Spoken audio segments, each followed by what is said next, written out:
It's I can feel it. It's getting really close. It's getting ready to get out to the editor. And from the editor, I'll make a few revisions. We'll come together and clean it up, and then from there, it'll be published.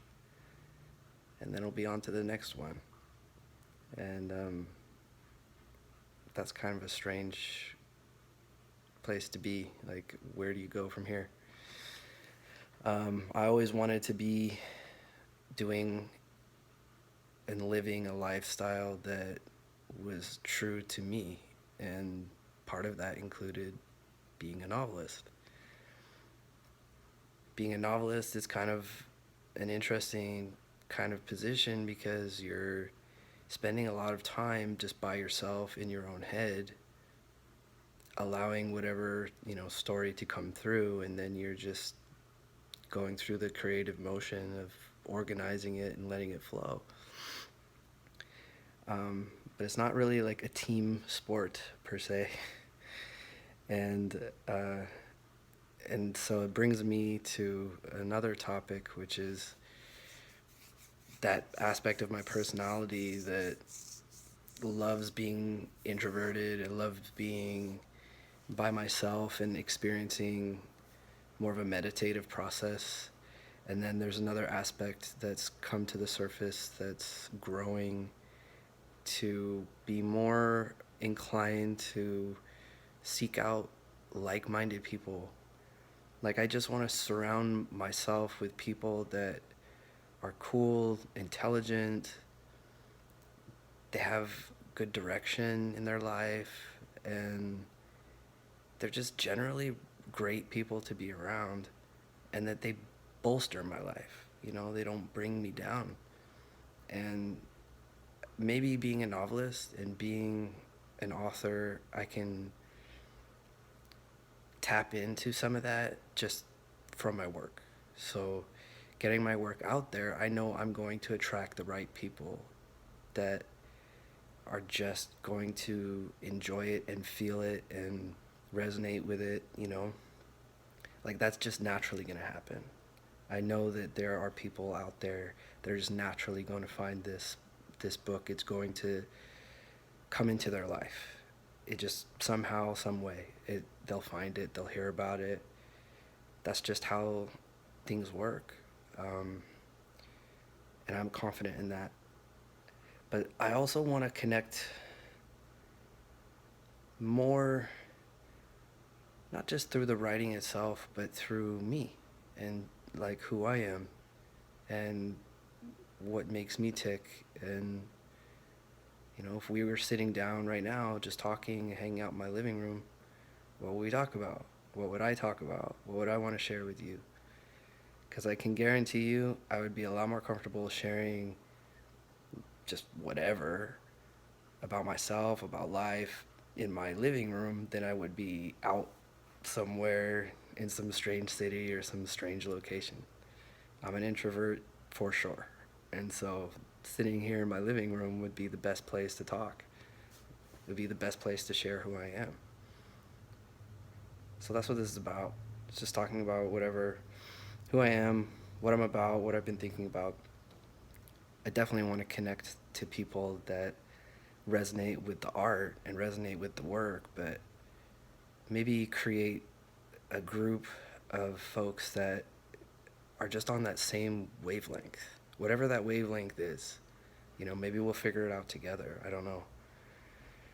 I think so. I think putting this out there is gonna resonate with some people, and those people are gonna stick around and kind of be curious about, the next phase of it, and maybe they'll resonate with other people too that are on the same page. And so you have this like cool little group, cool little like connected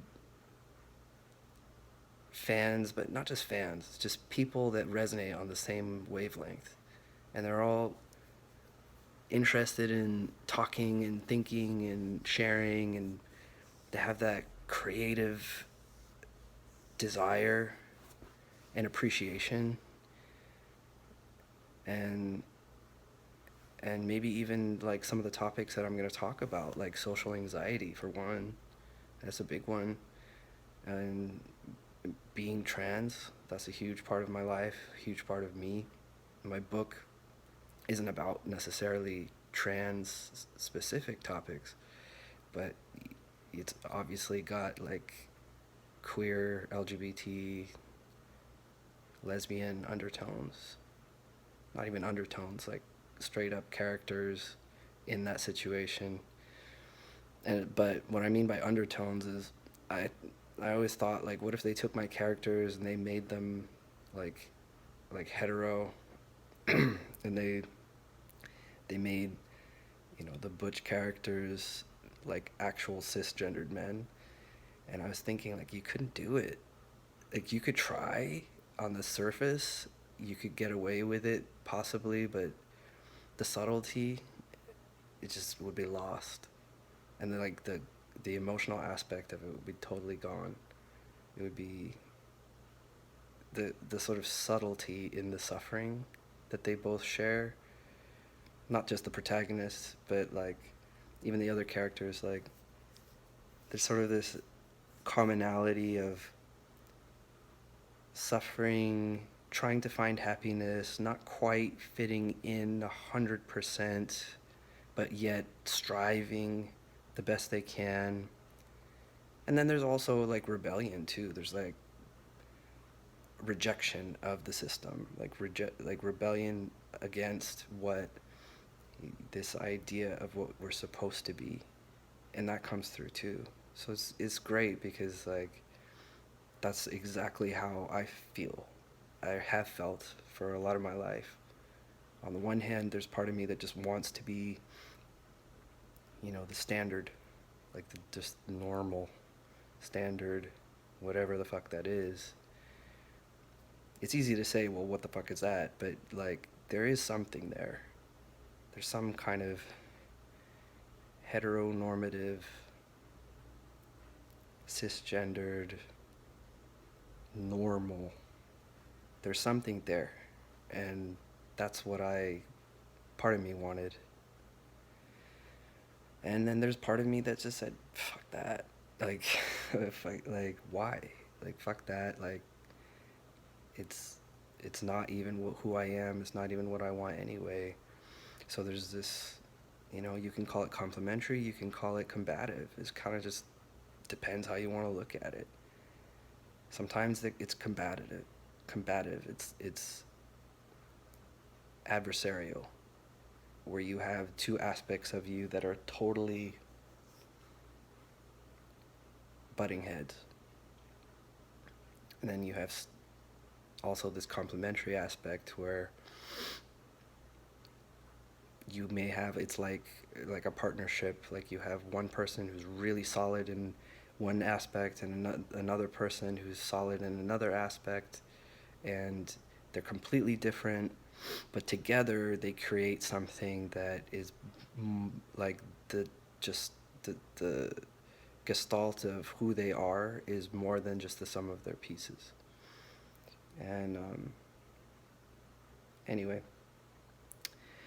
we'll see. It's all gonna come to the surface. But I feel better doing this. I'm glad I'm doing it. I think this is gonna be a good thing. And I definitely feel like it's gonna connect. We're gonna connect.